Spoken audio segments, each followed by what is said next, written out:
오늘은 나와 함께 다니리라 라는 제목을 가지고 요한계시록 3장 1절부터 6절까지 말씀을 좀 살펴봤으면 좋겠습니다. 어느 할아버지와 손자가 이런 대화를 했다고 합니다. 이 할아버지가 수염이 굉장히 길었나 봐요. 수염이 길었는데 이 손자가 할아버지 수염이 굉장히 길잖아요. 그런데 할아버지 주무실 때 수염을 이불 밖으로 빼세요? 아니면 이불 안에 넣으세요? 수염도 이불로 덮으세요? 아니면 빼세요? 이 질문을 했대요. 그런데 이 질문을 받고 이 할아버지가 굉장히 당혹스러웠다고 합니다. 그러니까 모르겠는 거예요, 자기가. 내가 이불을 밖으로 수염을 빼고 자는지 안으로 넣고 잤는지. 그래서 고민이 생긴 거죠. 그런데 그날 밤에 저녁에 잠을 자려고 하는데 잠이 안 오는 거예요.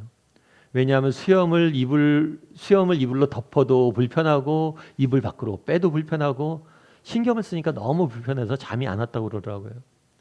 참 가끔 우리가 질문을 받을 경우가 있어요. 우리를 좀 당혹스럽게 하는 질문이죠. 당신은 어떻습니까? 당신의 상태는 어떻습니까? 라는 질문에 우리는 굉장히 당혹스러운 경우들이 가끔 만나게 됩니다. 오늘 본문에 나오는 사대교회도 마찬가지예요. 하나님께서 질문하세요. 야, 사대교회야, 너 살았냐 죽었냐 도대체? 여러분, 누군가 여러분에게 당신은 영적으로 살았습니까 죽었습니까? 라고 묻는다면 여러분들은 어떻게 답하겠어요? 오늘 저는 여러분과 함께 이 질문에 대한 답을 좀 찾아봤으면 좋겠습니다. 그날에 하나님께 질문을 받았어요. 사대교회는. 뭐라고? 네가 살았냐 죽었냐? 이 질문을 오늘 우리에게 던진다면 우리는 어떨까요? 이 부분에 대해서 여러분 저와 함께 좀 살펴보면서 우리가 어떻게 하면 영적으로 살아서 정말 하나님 앞에 쓰임받을 수 있는 사람이 될 수 있을지에 대해서 몇 가지 이야기를 좀 나눠봤으면 좋겠습니다. 먼저 첫 번째로 1절 말씀을 같이 한번 읽어봤으면 좋겠는데요. 다시 한번 1절 말씀 읽도록 하겠습니다. 사대교회 사자에게 편지하라. 하나님의 일곱 영과 일곱 뼈를 가지신 이가 이르시되 내가 내 행위를 아노니 내가 살았다 하는 이름을 가졌으나 죽은 자로다. 오늘 본문에 보면 오늘 본문의 편지는 사대교회에 보낸 편지예요. 이 사대교회는 지리적으로는 여기에 위치해 있어요. 요한이 밤모섬에서 편지를 보내고 있죠. 근데 소아시아에 7교회가 있는데 사대는 여기 이쪽 왼쪽 중앙 정도에 있습니다. 근데 이 사대교회는 사대지방은 부와 사치의 대명사로 알려져 있었어요. 이 도시 자체가. 왜냐하면 이 지역에 금광이 발견됐는데 이 소아시아 지역에서 가장 많은 최대 금맥이 금광이 발견되어진 거죠. 그래서 아무래도 금이 그 당시 얼마나 귀합니까? 이 금을 발견하다 보니까 이 도시가 뭐 할 수밖에 없어요? 부자일 수밖에 없죠. 굉장히 많은 부를 누렸고 많은 도시가 부와 사치의 상징으로서 금화를 만드는 사업도 발달되고 그래서 많은 부와 사치를 누리고 있었던 것 같아요. 그런데 이 도시에 또 다른 특징이 있어요. 그건 뭐냐면 전쟁이에요, 전쟁. 이 지역은 끊임없이 전쟁이 끊이지 않았습니다. 왜일까요? 아무래도 그렇겠죠. 이 지역에 뭐가 많이 포함되어 있어요? 금이 많이 발견되잖아요. 그러니까 서로가 이 지역을 뭐 하려고 그래요? 차지하려고 그러는 거죠. 그래서 끊임없이 이곳에 전쟁이 있었습니다. 전쟁이 발달하다 보니까 여기에 어떤 일이 많이 있었냐면 이곳에 있는 사람들은 죽음과 생명에 대한 그런 고민들이 많았어요. 늘 죽음을 가까이 하는 거예요. 전쟁이 있다 보니까. 그러니까 도대체 산다는 게 뭐고 죽는다는 게 뭔가 이런 고민이 많았던 거죠. 이런 배경 속에서 질문한 거예요. 너 정말 너희들 그렇게 죽음과 삶에 대해서 고민이 많은데 너희 정말 지금 살아있어? 정말 살아있는 존재니 니네? 라고 예수님께서 물으신 거예요. 그래서 오늘 본문에 보면 어떻게 됐냐면 사대교회 사자들에게 편지하라. 하나님의 일곱 영과 일곱 병을 가지신 이가 이르시되 내 행위를 아노니. 보통 요한계시록에서 이렇게 소개를 많이 해요. 시작을 많이 해요. 내 행위를 안다. 그런 다음에 보통은 어떻게 되냐면 칭찬을 하세요. 교회별로 칭찬을 하시고 그 다음에 뭘 하셨어요? 책망을 하셨어요. 특이한 것은 오늘 교회는 사대교회는 뭐예요? 이 칭찬이 전혀 없어요. 이 칭찬도 없고 보통 7교회는 고난을 많이 받았거든요. 그런데 이 고난에 대한 이야기도 하나도 없습니다. 바로 뭐에 들어가요? 책망에 들어가요. 그만큼 이 사대교회는 문제가 심각했던 것 같아요. 예수님께서 내 행위를 아노니 라고 하고 좀 칭찬을 좀 먼저 해주시거든요. 그냥 칭찬할 게 없는 거예요. 그만큼 문제가 심각했죠. 그리고 책망을 하십니다. 근데 책망은 하셨는데 뭐라고 책망하셨냐면 내가 살았다는 이름은 가졌으나 뭐라고요? 죽었다. 그러니까 살았다는 거예요? 죽었다는 거예요? 살았으나 뭐예요? 죽었다는 거예요. 그렇다면 이게 도대체 무슨 말이냐는 거예요. 무슨 말. 살았으나 죽었다는 게 무슨 의미일까요? 여러분 여기 꽃이 하나 있습니다. 이 꽃이 있는데 이 꽃이 지금 살아있는 꽃일까요? 죽은 꽃일까요? 여러분 어떻게 생각하세요? 이 꽃이 살았을까요? 죽었을까요? 사실 이 꽃은 조화가 아니에요. 생화예요. 그래서 어떻게 보면 살아있는 거죠. 하지만 제가 이 꽃을 물에 꽂혀져 있는 걸 뽑아왔습니다. 이 꽃은 살았지만 뭐예요? 사실은 죽은 거죠. 죽어가고 있는 거예요. 이 꽃이 물에 꽂혀 있지 않은 뭐예요? 죽을 수밖에 없어요. 시들 수밖에 없어요. 사대교회가 이랬다는 거예요. 니네가 보기에 얼마나 화려한 도시예요. 그 도시는. 굉장히 화려한 도시고 화려한 도시니까 교회도 얼마나 화려하겠어요. 화려하게 지었겠죠. 그리고 많은 사람들이 활기차게 움직입니다. 그래서 살았다라고 생각을 해요. 얼마나 아름다워요. 하지만 뭐예요? 그렇지 않다는 거예요. 너희는 뭐한 상태다? 죽었다는 거예요. 너희는 이렇게 꺾인 것처럼 죽어가고 있는 상태다라고 예수님께서는 경고하신 거예요. 그렇다면 왜 예수님께서는 이렇게 말씀하셨냐는 거예요. 그래서 2절에서 이에 대해서 보다 구체적으로 설명을 하십니다. 2절 말씀 같이 한번 읽어볼까요? 2절 말씀 같이 읽도록 하겠습니다. 너는 일깨어 그 남은 바 죽게 된 것을 굳건하게 하라. 내 하나님 앞에 내 행위에 온전한 것을 찾지 못하였느니. 1절에 그렇죠. 내 행위를 안다 라고 얘기했어요. 그리고 행위에 대해서 구체적으로 설명을 해요. 뭐라고 설명하냐면 내 행위에 온전한 것을 찾지 못했다. 이 온전하다라는 단어는 속이 꽉 찼다는 거예요. 다르게 말하면 온전한 것을 찾지 못했다는 것은 속이 뭐예요? 비었다는 거예요. 비었다. 다르게 표현하면 형식은 있는데 뭐가 없는 거예요? 내용이 없는 거예요. 속빈 강정이죠. 그릇이 있어요. 아름다운 그릇이 있는데 그 그릇 안에 아무것도 없는 거예요. 이 상태를 의미하는 거예요. 외적 형식은 있지만 내용이 없는. 그럼 도대체 이게 영적으로는 어떤 상태입니까? 라고 물어볼 수가 있겠죠. 아마 예를 들면 그런 것 같아요. 그 당시에 유대인들은 뭘 했냐면 기도를 했어요. 기도를 하는데 지금도 그렇지만 기도 시간이 정해져 있습니다. 오전 9시, 12시, 오후 3시. 그래서 기도 시간만 되면 이 사람들은 무조건 기도처에 가서 뭘 해요? 기도를 해야 돼요. 그런데 우리가 살다 보면 이렇게 이것저것 일을 하다 보면 어떻게 돼요? 시간을 잘 못 맞출 수가 있어요. 그래서 기도 시간이 됐어요. 그럼 기도하는 공간에 가서 기도를 해야 되는데 기도하는 공간에 갈 시간이 안 되는 거예요. 3시가 됐는데 기도처까지 못 간 거예요. 그럼 뭘 하냐면 서서 기도합니다.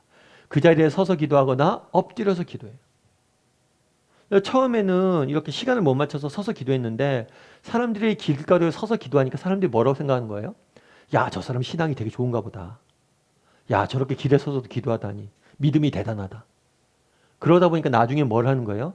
일부러 기도 시간이 됐는데 기도처에 안 가고 거리로 나가는 거예요. 그래서 사람들 보는 앞에서 기도하는 거예요. 사람들 보기엔 어떻습니까? 야, 기도 열심히 하는 것 같고 신앙이 좋은 것 같아요. 그런데 이 사람은 하나님 앞에 기도하는 게 아니라 뭐 하는 거예요? 사람들한테 자랑하는 거예요. 외적으로 기도하는 것 같지만 실제로 기도하는 거예요? 안 하는 거예요? 안 하는 거예요. 너희가 그렇다는 거예요. 너희가 교회 다니고 신앙생활하고 기도생활하고 말씀 보는 것 같지만 외적으로는 교회 생활하는 것 같고 신앙인 같지만 실제로 너희 안에 뭐가 없다는 거예요? 믿음이 없다는 거예요. 정말 하나님 안에 대한 믿음이 없다는 거예요. 그거에 대해서 냉철하게 하나님께서는 경고하시는 거예요. 여러분 어떠세요? 여러분 우리에게는 이런 모습이 우리에게는 없을까요? 우리에게는 이런 모습이 없을까요? 여러분 오늘 아까 온전한 것을 찾지 못했다. 이게 뭐라고 했어요? 형식은 있는데 내용이 없는 거라고 이야기했죠. 그렇다면 형식이 중요할까요? 안 중요할까요? 여러분들 형식이 중요하다고 생각하세요? 안 중요하다고 생각하세요? 형식은 중요합니다. 예를 들어서 여러분들 물 먹을 때 어디에 먹어요? 이렇게 물잔에 따라서 먹죠. 물론 수돗물에 입을 대고 먹을 수도 있어요. 하지만 물잔에 우리는 따라서 먹습니다. 물잔이 있어야지, 물컵이 있어야지 뭐예요? 물이라는 내용을 담을 수가 있어요. 그래서 형식은 중요합니다. 예를 들어서 예배 드리는 것도 그렇죠. 예배 드릴 때 여러분 침대에 누워서 유튜브 보면서 예배 드릴 수 있어요. 그런데 여러분들이 앉아서 정말 집에서 예배 드릴 때 앉아서 TV 보면서 예배 드릴 수 있어요. 어떻게 예배 드릴 때 여러분 더 잘 집중됩니까? 전 목사님 누워서도 괜찮아요. 뭐 그럴 수도 있죠. 하지만 누워서 예배 드리다 보면 뭐예요? 집중력이 떨어질 수밖에 없어요. 형식이 중요해요. 예배도 마찬가지예요. 뭐 예를 들어서 그런 경우도 있죠. 마음이 오늘 불편해요. 예배 드리기 싫어요. 그렇다고 예배 안 드리긴 그렇고 그래서 예배 드리러 앉아 있습니다. 그리고 앉아 있다 보면 뭐예요? 받는 은혜도 있죠. 저도 그랬던 것 같아요. 예전에 제가 대학부 때 교회 생활을 되게 열심히 안 했어요. 날라리였어요. 교회 가기 싫죠. 그래도 뭐 친구들도 만나야 되고 그러면 억지로 가서 앉아 있습니다. 앉아 있다 보면 뭐예요? 듣는 게 있더라고요. 앉아 있다 보면 깨닫는 게 있어요. 그래서 형식도 중요합니다. 그런데 우리가 기억할 것이 있어요. 이 형식이 무엇을 보장하지 않아요? 내용을 보장하지 않아요. 그날의 사대교회는 뭘래요? 형식이 있었어요. 기도하는 모습도 있었고 교회 생활도 하는 것 같았고 그래서 우리가 믿음이 있구나 라고 생각했는데 그렇지 않다는 거예요. 저도 그렇습니다. 저는 목사예요. 목사지만 제 목사이기 때문에 내가 저희 교회 성도들 중에서 제일 믿음이 좋다고 생각하지 않아요. 제가 목사라고 믿음이 좋을 리 없어요. 그건 목사는 제 직분이에요. 외형이에요. 그거와 저희 믿음은 별개입니다. 우리 중에 장로님들도 계시고 권사님들도 계실 수 있어요. 어떤 직분을 받을 수 있어요. 이 직분을 받았기 때문에 우리의 믿음이 보장되는 게 아니라는 거예요. 우리들 그런 얘기도 많이 하죠. 모태신앙. 모태신앙이 얼마나 큰 축복입니까? 어려서 아버지, 어머니 뱃속에서 신앙을 가졌다가 얼마나 큰 축복이에요. 그런데 모태신앙이라고 무조건 믿음이 좋습니까? 가끔 전 그런 얘기를 들어요. 목사님 뭐 이런저런 목사님 사실은 제가 모태신앙입니다. 참 감사한 일이에요. 은혜예요. 그런데 본인이 모태신앙이었다고 본인이 신앙이 좋다는 의미는 아니에요. 오죽했으면 모태신앙이 아니라 모해신앙으로 아무것도 하지 못한다 해서 모태신앙이라고 그러겠어요. 여러분 우리는 자문해 봐야 돼요. 뭘 자문해 봐야 돼요? 우리에게 그런 믿음이 있는지 참된 신앙이 있는지. 여러분 니체라는 사람을 아마 아실 거예요. 이 사람은 유명한 사람이에요. 신은 죽었다라고 이야기한 철학자예요. 이 사람이 신은 죽었다라고 이야기한 이유가 있어요. 첫 번째는 뭐냐면 신의 존재가 인간을 나약하게 만든다는 거예요. 그런데 이거는 오해입니다. 왜냐하면 신의 존재는 인간을 나약하게 만들잖아요. 오히려 인간을 강하게 만드는 게 신의 존재입니다. 이 부분에 대해서는 제가 나중에 한번 또 설명할 기회가 있을 거예요. 그런데 이 니체가 신은 죽었다라고 이야기했던 이유 중에 하나는 뭐냐면 그 당시 그리스도인들의 모습을 보고 교회의 모습을 보고 이렇게 이야기한 거예요. 교회의 모습을 보니까 교회가 화려합니다. 정말 많은 사람들이 교회를 다녀요. 그런데 자기가 보기엔 그곳에 하나님이 없다는 거예요. 무슨 말인지 참된 신앙인이 아니란 거예요. 그걸 냉혹하게 비판한 거예요. 오늘 우리도 마찬가지란 거예요. 정말 한국교회가 뭐 1,000만 명이 믿는다라고 이야기합니다. 한국교회가 교회 수가 몇만 개라고 이야기합니다. 한국교회가 이렇다라고 이야기합니다. 그런데 그런 외적 모습이 우리의 신앙을 보장하지 않는다는 거예요. 바라기는 우리 다음의 식구들도 정말 한번 물어봤으면 좋겠어요. 나도 사대교회 같은 위험이 없을까? 정말 나는 외적으로 신앙의 형식만 있지 참된 믿음이 있을까? 물어봤으면 좋겠어요. 그리고 또 기도했으면 좋겠어요. 하나님, 저에게 참된 믿음을 주십시오. 저가 외적인 이런 걸로 만족하지 않고 진정한 믿음의 자리까지 나가는 사람이 되게 해주십시오.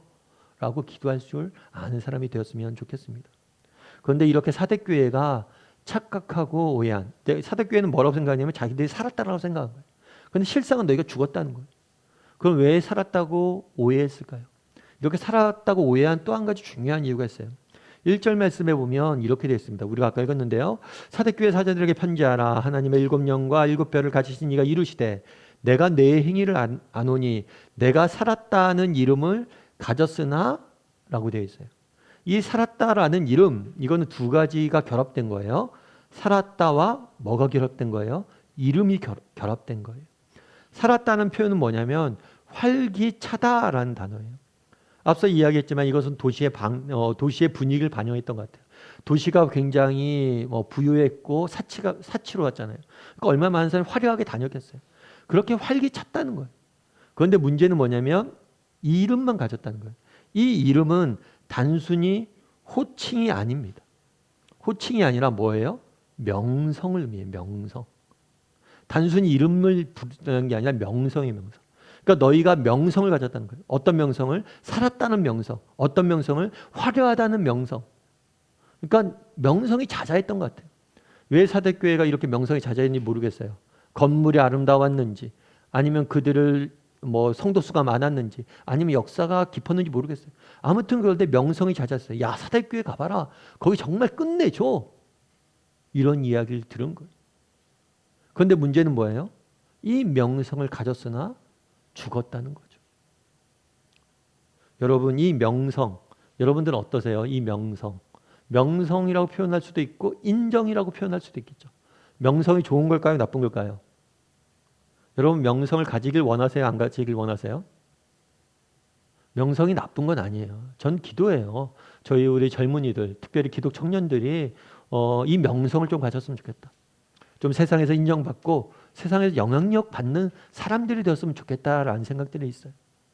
그런데 우리가 잊지 말아야 될 것이 또 한 가지 있어요. 그건 뭐냐면 이 명성은 있잖아요. 결과이지 동기가 되면 안 됩니다. 이 명성은 결과이지 목적이 되면 안 돼요.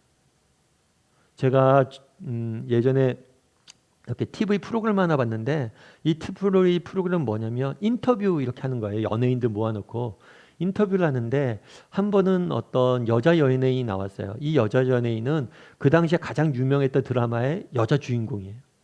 그러니까 되게 유명한 사람이겠죠. 그래서 물어봤어요. 요즘 드라마가 굉장히 시청률도 높게 나오고 인기가 많은데 인기를 실감하냐고. 그랬더니 그 여주인공이 그런 얘기를 하더라고요. 인기를 실감한다고. 그래서 식당 같은 데 가면 아이고 아무개 씨 아니에요. 막 인사도 하고 사진도 찍자고 그러고 때로는 뭐 서비스도 주고 때로는 밥값도 안 받고 너무 많은 그런 인기를 누리고 있다고. 그래서 그런 이야기를 하더라고요. 그러면서 그런데 그 사람이 그런 이야기를 하더라고요. 뭐냐면 참 이렇게 인기를 받아 좋긴 한데 드라마 끝나고 한 달 정도 지났나 봐요. 그런데 제가 잊혀질까 두렵대요. 되게 많이 사랑받는 거 좋은데 이제 드라마도 끝났으니까 사람들이 자기를 잊을까 봐 두려운 마음들이 요즘 많이 든다고 그 얘기를 하더라고요. 그리고 또 한 사람은 그게 같이 나온 패널 중에서 한 사람이 있었는데 이 사람은 아이를 키우면서 연예인 활동을 하는 사람이에요. 그런데 이 사람은 그렇게 인기 있는 사람 아니에요. 조연이에요, 조연. 그러면서 그런 이야기를 하죠. 육아를 하면서 일하는 게 얼마나 힘드냐. 그 이야기를 막 한 거예요. 하다가 그 MC가 물은 거죠. 아니 그러면 그렇게 힘든데 왜 일을 하냐고. 뭐 경제적으로 어렵진 않으니까 왜 일을 하냐고 그랬더니만 그 사람 그런 얘기를 하더라고요. 그냥 좋아서 한다고. 한 컷이라고 또 한 멘트라도 그냥 방송 일이 좋아서 한다고. 제가 그 두 사람 이야기를 들으면서 그런 이야기 생각이 들었어요. 누가 더 행복할까? 한 사람은 여주인공이에요. 너무 인기를 많이 얻고 사랑받아요. 한 사람은 완전히 단역이에요. 그리고 많은 사람들이 몰라요. 그가 누군지. 하지만 어쩌면 정말 이 사람이 후자가 더 행복하지 않을까.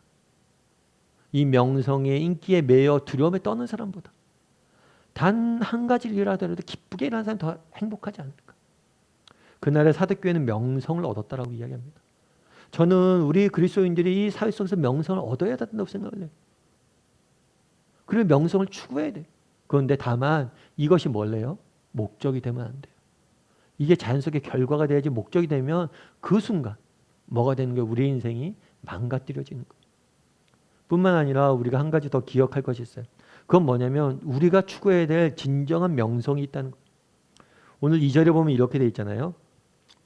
너는 일깨어 남은 바 죽은 것을 굳게 하라. 내 하나님 앞에서 온전한 것을 찾지 못했다. 명성과 관련해서 대비가 되고 있어요.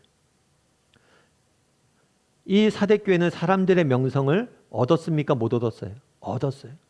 그런데 하나님 앞에서 하나님의 명성은 뭐예요? 얻지 못했던 거예요. 하나님의 인정은 못 받았던 거예요. 정말 사대교회가 가장 그날에 비참했던 건 뭐예요? 많은 사람들이 칭찬합니다. 많은 사람들의 명성 인정을 받아요. 그런데 불행하게도 수많은 사람들의 인정을 받았지만 누구의 인정을 받지 못한 거예요? 하나님의 명성을 하나님 앞에 인정을 받지 못한 거예요. 여러분 명성에 있어서 가장 중요한 건 뭐냐면 주체의 문제, 주체. 이 명성을 인정한 사람이 누구냐는 거예요. 요즘 뭐 뉴스 보다 보니까 그런 얘기 있더라고요. 뭐 BTS, 방탄소년단을 뭐 병역을 면제해야 되냐 말아야 되냐 이런 얘기가 쭉 있는데 왜 방탄소년단의 명성을 그것들을 면제를 줘야 되냐 이런 주장을 합니까? 보니까 방탄소년단을 노래 들어보니까 제가 뭐 우리나라 가사는 하나도 없더라고요. 그리고 다 뭐 외국 영어로 돼 있고 또 그런 얘기도 많이 해요. 빌보드 차트에서 음반만 나오면 1등 한다고.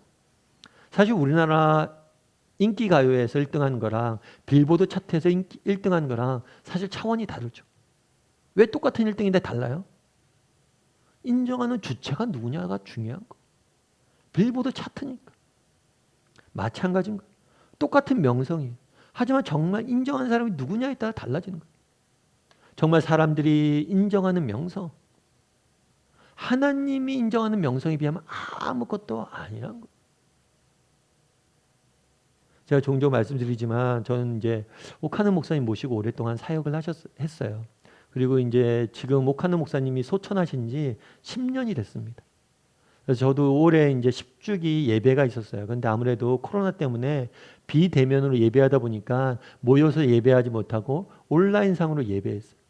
그리고 저도 예배도 하고 뭐 이후에 있는 대담회도 참여하고 그랬었는데 그 예배하면서 들었던 생각이 있어요. 우리 때는 제가 이제 한참 신학교를 가지거나 제가 열심히 부교육자로 사역할 때는 목회자들한테 조사를 해요. 가장 존경하는 목회자는 누구냐? 옥하는 목사님 늘 1등이었어요. 그런데 지금은 어떨까? 지금 젊은 목회자들이 옥하는 목사님 아실까? 거의 몰라요. 젊은 목사님. 그렇겠죠. 자연스럽겠죠. 본 적 있어야 알죠. 사역하시는 모습을 들은 적 있어야지 알죠. 그런데 10년이에요. 10년. 10년이 길면 길고 짧다면 짧은 세월일 수도 있죠. 그런데 10년 지나니까요. 그렇게 우리가 존경했던 목사님도 다 잊혀지더라. 사람의 명성이란 게 그렇다는 거예요. 옥 목사님이 늘 자주 하시던 말씀이 있어요. 그건 뭐였냐면 그 얘기 많이 하셨어요. 옥하님이라는 사람이 과대평가돼서 걱정이에요. 나중에 정말 하나님 나라 갔을 때 내가 하나님께 받을 상급이 없을까 걱정이에요. 예를 들면 그런 거겠죠. 그러면서 그런 얘기를 하세요. 옥하는 정도 되면 그래도 여러분들보다는 내가 좀 그래도 이름이 있잖아요. 유명하잖아요. 그럼 하나님 앞에 가면 옥하는 목사님이네? 하나님이 옥하는 목사님 얼마나 칭찬하실까? 사람들이 볼 텐데 내가 우리 교회에 있는 교회를 위해서 저 뒤에 숨어서 열심히 기도하시는 권사님보다 상급이 적을까 걱정. 그게 맞는 말이에요. 그리고 정말 우리가 추구해야 될 게 뭐냐는 거예요. 그때 옥 목사님 그런 얘기할 때 에이 그냥 겸손해서 그런 말씀이다 하신다 생각을 했는데요. 10년 지나 보니까요. 맞는 말이에요. 그게 뭐가 중요하냐는 거예요. 진짜 중요한 건 뭐예요? 하나님 앞에 섰을 때 우리가 어떤 사람으로 기억되느냐. 바라기는 우리 다음의 식구들이 정말 내가 하나님 앞에 섰을 때 어떤 사람으로 하나님이 나를 기억하실까? 나를 인정해 주실까? 그걸 한번 돌아봤으면 좋겠어요. 그래서 정말 하나님 앞에 칭찬받는 사람이 되었으면 좋겠어요. 세상 속에서 여러분들 영향력 가지길 원합니다. 명성 얻기를 원합니다. 하지만 우리가 진정으로 추구해야 될 명성은 뭐예요? 하나님 앞에서 명성. 정말 그것을 추구할 줄 아는 하나님 앞에서 명성을 추구할 줄 아는 저와 여러분이 되기를 주님의 이름으로 소원합니다. 그런데 오늘 사대교회 보면 참 안타깝잖아요. 죽었다는 사형 선고를 받았으니까. 그런데 이 사대교회에도 소망이 있어요. 그럼 이 사대교회에 소망이 있는 이유는 뭔지에 대해서 여러분과 함께 살펴봤으면 좋겠는데요. 우리 1절 말씀을 다시 한번 읽어볼까요? 같이 한번 1절 말씀을 읽어봤으면 좋겠습니다. 같이 읽도록 하겠습니다.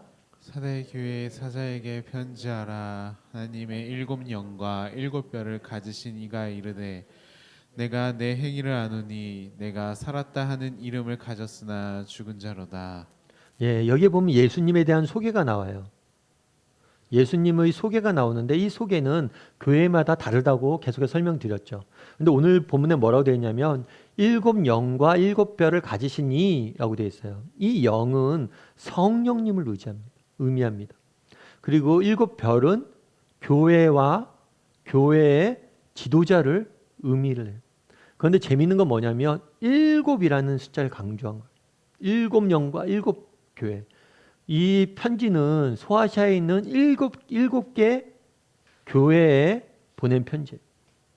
그래서 7 영과 7 뼈를 가지신 이는 라고 표현한 것들에 여러분 그런가 보다 생각하기 쉬운데 그렇지 않아요. 왜냐하면 중요한 건 오늘 본문에 뭐라고 됐어요? 사대교회 보고 뭐라고 그랬어요? 너희가 죽었다. 너희가 정말 소망 없다. 라고 이야기해요. 그럼에도 불구하고 예수님께서 뭘 한다는 거예요? 너희를 붙잡고 있다는 거예요. 너희에게 성령이 임해 있고 너희가 비록 그렇게 힘들고 어렵고 죽었다는 사형 선고를 받았지만 여전히 너희에게 뭐가 있어요? 성령이 있고 여전히 내가 뭘 한다는 거예요? 너희를 붙잡고 있다는 거예요. 그러니까 우리의 소망은 어디에 있는 거예요? 하나님에게 있는 거예요. 정말 교회를 붙잡고 있는 하나님에게 있습니다. 오늘날 우리 교회도 마찬가지, 한국 교회도 마찬가지죠. 한국 교회에 대한 여러 가지 비판의 목소리들이 있습니다. 그리고 많은 사람들이 염려해요. 이러다 보면 한국 교회 정말 10년 뒤에 20년 뒤에 젊은이들 다 떠나고 교회가 다 죽는 거 아니야? 그런데 진짜 맞아요. 현실을 보면 그럴 것 같아요. 진짜 무너질 것 같아요. 그럼에도 불구하고 소망이 있는 이유는 뭐예요? 여전히 하나님께서 뭘 한다는 거예요? 우리 교회를 붙잡고 있다는 거예요.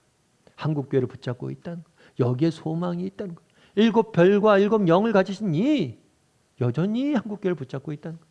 여기에 소망이 있는 거예요. 여러분 우리도 마찬가지, 개인도 마찬가지예요. 개인을 보다 보면 우리가 각자 개인을 위해서 기도하죠. 가정을 위해서 기도하죠. 자녀를 위해서 기도하죠. 그런데 기도하다 보면 무슨 생각이 들어요? 소망이 사라질 때가 있어요. 왜냐하면 내 모습을 보면, 우리 가정의 모습을 보면, 우리의 일터의 모습을, 우리 자녀의 모습을 보면 절망스러운 날들이 있어요. 그럼에도 불구하고 우리가 소망을 가져야 되는 이유는 뭐예요? 우리를 붙잡고 계시다는 거는 우리의 환경이 아니라, 우리의 모습이 아니라, 우리의 현실이 아니라 이 현실 너머에서 우리를 붙잡고 있는 누구를 바라보라는 거예요? 하나님을 바라볼 수 있어야 돼요. 왜 그날의 7영과 7뼈를 붙잡으시니? 라고 소개했습니까? 나를 바라보라는 거예요. 내가 여전히 너를 붙잡고 있다는 거예요. 그래서 정말 우리가 이 땅 살다 보면 실망스러울 때가 있습니다. 그럴 때라도 우리 모습을 보지 말고 누굴 봐요? 우리를 붙잡고 있는 하나님을 보십시오. 그리고 그분에게 기도하세요. 그럼 그분이 우리에게 역사하실 거예요. 우리에게 힘 주실 겁니다. 이 사도교회가 소망이 있는 이유는, 첫 번째 이유는 뭐냐면 예수님이 사도교회를 붙잡고 계시다는 거예요, 여전히. 그런데 두 번째 또 한 가지 소망이 있는 이유가 있어요. 우리 4절과 5절 말씀 같이 한번 읽어볼까요? 같이 읽도록 하겠습니다. 그러나 사대에 그 옷을 더럽히지 아니한 자 몇 명이 내게 있어 흰 옷을 입고 나와 함께 다니리니 그들은 합당한 자인 영고라. 이기는 자는 이와 같이 흰 옷을 입을 것이요 내가 그 이름을 생명책에서 결코 지우지 아니하고 그 이름을 내 아버지 앞과 그의 천사들 앞에서 시인하리라. 앞에서 어마어마하게 책망하십니다. 그리고 너희 빨리 회개해라. 아니하면 너희 정말 끝장나. 내가 가서 너희들 가만히 두지 않을 거야. 라고 이야기해요. 그런데 뭐라고 표현되냐면 그러나 뭐라고 표현되냐면 사대에 그 옷을 더럽히지 아니한 뭐가 있다고요? 몇 명이 있다. 옷을 더럽히지 않았다는 것은 신앙을 지켰다는 거예요. 순수한 신앙을 지키고자 노력했다는 거예요. 정말 하나님만 바라보고 열심히 믿음을 지키고 살아가려는 사람들이 있었다는 거예요. 그런데 오늘 본문에 뭐라고 됐어요? 그 옷을 더럽히지 아니한 뭐가 있다고요? 몇 명. 참 사대 교회의 성도가 몇 명이었을지 몰라요. 얼마나 많은 성, 10,000명이었을지 20,000명이었을지 뭐 몇천 명이었을지 알 수가 없습니다. 그런데 그 가운데 정말 신앙을 제대로 지킨 사람은 누구밖에 없다고요? 몇 명밖에 없다고. 여러분 이 몇 명이라는 이야기를 들었을 때 어떤 마음이 드세요? 어떤 생각이 드세요? 야, 몇 명밖에 없어? 야, 저렇게 소수밖에 없어? 이런 마음이 드세요? 그런데 그렇지가 않아요. 여러분 혹시 그런 이야기 들어보신 적 있어요? 파레토의 법칙이란 법칙이 있어요. 이건 뭐냐면 이 사람이 어느 날 정원에다 완두콩을 심었대요. 완두콩을 심었는데 완두콩을 이제 가을이 되면 수확을 하잖아요. 수확을 했는데 그 수확량의 80%가 20%의 완두콩 나무에서 난 거예요. 그러니까 특정 나무가 완두콩을 많이 맺었는데 그 나무들이 뭐예요? 80%를 차지했다는 거예요. 그래서 이 사람이 신기해서 연구하기 시작한 거예요. 이게 완두콩만 이런가 아니면 일반 세상에서도 그런가? 그랬더니 연구해 보니까 실상에서도 그렇다는 거예요. 예를 들면 그런 거죠. 여러분 출판사가 있잖아요. 출판사에 보면 그런 이야기를 많이 합니다. 출판사의 책이 1년 동안 내잖아요. 내는데 그 중에서 20%가 전체 매출의 80%를 차지한대. 10권을 내면 잘 팔리는 2권이 나머지 매출의 80%를 차지하는 거죠. 식당도 마찬가지예요. 여러분 커피숍 같은 데도 보면 잘 팔리는 메뉴가 있잖아요. 그게 80% 차지하는 거예요. 그러니까 어디나 그렇다는 거예요. 모든 사업이 뭐예요? 20%가 80% 차지한다는 거예요. 소비자도 마찬가지로 그러고요. 백화점 같은 데 조사해 보면 백화점 같은 경우에도 손님 중에 20%의 VIP가 뭘 차지하는 거예요? 80%의 매출을 소비하는 거예요. 그래서 VIP 관리가 굉장히 중요하다고. 왜냐하면 백화점에 파는 물건 중에 거의 다 VIP가 사니까. 뭐 백화점뿐만 아니라 술도 마찬가지로 주류. 주류도 한 20%의 헤비 유저. 그러니까 술 좋아하는 술고래들 이 80%를 먹은대요. 여러분 이런 20% 들면 안 되겠죠. 근데 이 20%가 80을 차지한다. 결국에 중요한 건 뭐냐면 이 20%인 20%. 그러니까 백화점에서도 뭐라는 거예요? VIP를 그렇게 관리하는 거예요. 오늘 본문에 보면 뭐라고 되어 있습니까? 그 옷을 더럽히지 아니한 몇 명이 있었다. 그래서 몇 명밖에 없습니까? 우리는 실망할 수 있어요. 하지만 그렇지 않아요. 중요한 건 몇 명이 있느냐, 수가 적냐마냐가 아니에요. 중요한 건 뭐예요? 이 사람들이 옷을 더럽히지 않았다는 사실이 중요한 거예요. 그래서 우리는 이런 식으로 표현합니다. 하나님께서 늘 세상을 인도하실 때 어떻게 하냐면 창조적 소수를 통해서 일하신다라는 이야기를 해요. 정말 숫자가 많냐 안 많냐 중요한 게 아니에요. 우리가 창조적이냐 아니냐, 우리가 정말 신앙을 지키냐 안 지키냐, 이게 중요한 거예요. 그런 이런 얘기를 하면 그런 생각을 하죠.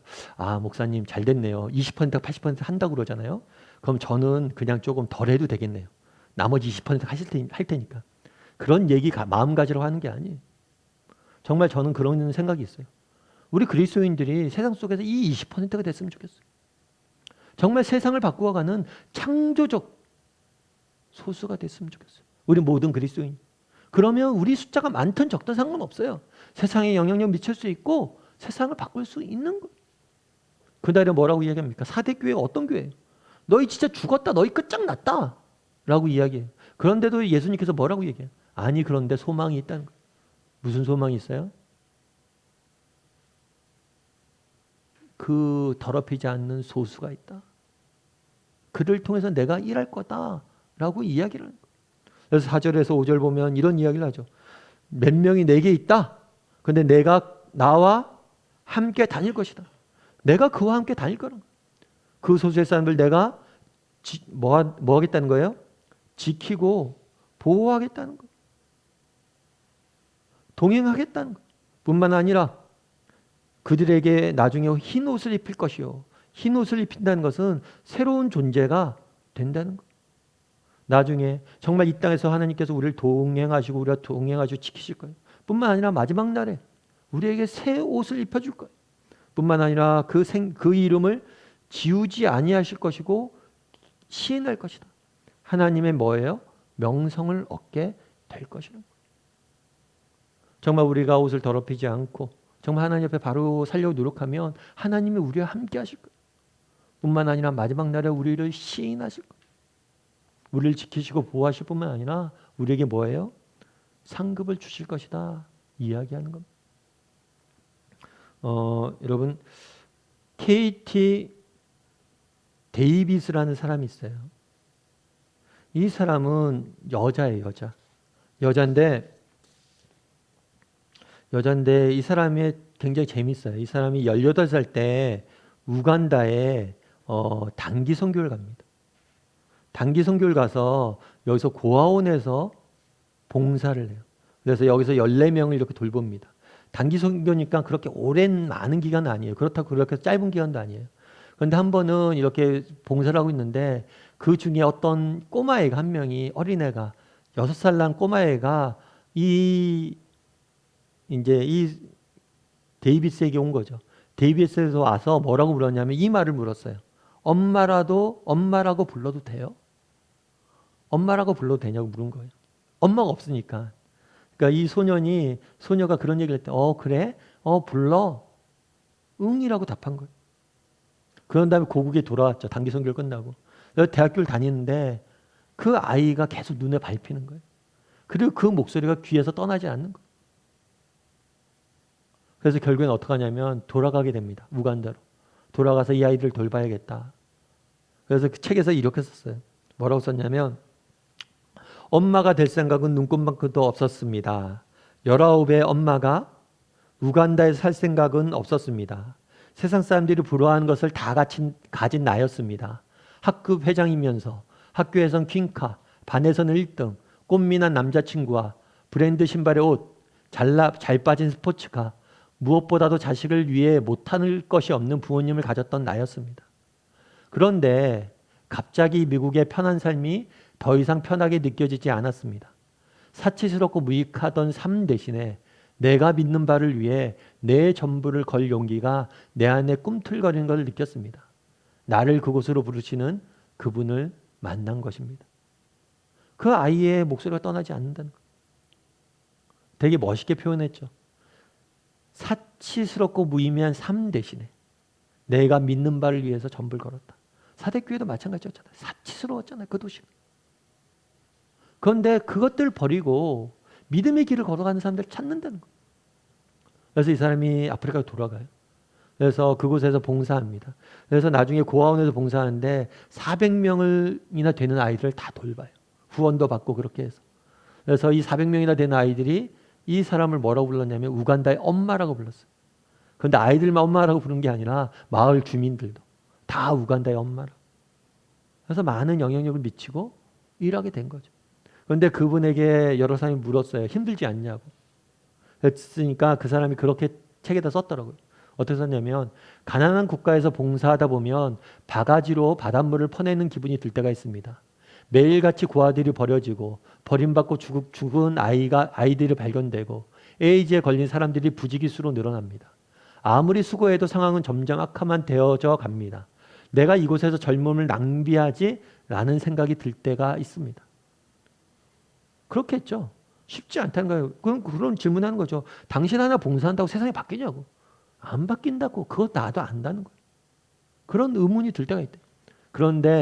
그러나 고아원의 예쁜 꼬마 에밀리가 내 품에 안겨 깊은 잠에 빠지는 것을 보면 심장의 고동 소리가 내 가슴에 고스란히 전달됩니다. 이 따스함이 내게 새 힘을 줍니다. 한 아이가 정말 건강히 자라는 모습에 소망이 있다는 거예요. 그러면서 그런 얘기를 해요. 그렇습니다. 저는 이 가난한 나라를 바꿀 수 없습니다. 하지만 나를 통해 한 사람을 바꾸시는 하나님의 통로가 될 수 있습니다. 나를 통해 단 한 사람이라도 하나님 예수님의 사랑을 알게 된다면 그것으로 족합니다. 또 하나 여기 우간다에 사는 것이 두렵지 않냐고 불편하지 않냐고 사람들은 묻습니다. 그렇겠죠. 그 오지의 땅에 사는 게 두렵지 않고 불편하지 않냐고. 물론 미국에서 사는 것보다 두렵고 불편한 것이 사실입니다. 그러나 주님의 인재와 인도하심을 경험하면서 오히려 편안히 사는 삶이 이제는 더 두렵습니다. 아니 주님과 함께하는 불편함이 오히려 더 큰 축복으로 특권으로 여겨지기까지 합니다. 진짜 두려운 건 뭐냐면 주님의 임재가 없다는 거. 그날에 묻습니다. 물어요 사대교회한테. 너희가 살았으나 죽지 않았냐? 너희가 그렇게 화려한 곳에 살고 있지만 죽어 있지 않냐? 너희가 정말 두려워야 될 것은 뭐냐는 거예요. 주님과 함께하는 불편함, 주님 없는 편안함. 우리가 정말 두려워할 것은 주님 없는 편안함입니다. 우리가 추구해야 될 것은 뭐예요? 주님과 함께하는 삶. 그랬을 때 뭐 할 거예요? 주님이 우리와 함께 다니실 것이고 우리를 인정해 주실 거예요. 우리를 지킬 거예요. 바라기는 우리 다음에 식구들이 정말 옷을 더럽히지 않는 그 몇 명이 되었으면 좋겠어요. 그랬을 때 우리를 통해서 하나님께서 일하실 것이고 우리를 통해서 역사하실 거예요. 그런 믿음을 가지고 살아가는 저와 여러분이 되기를 주님의 이름으로 소원합니다.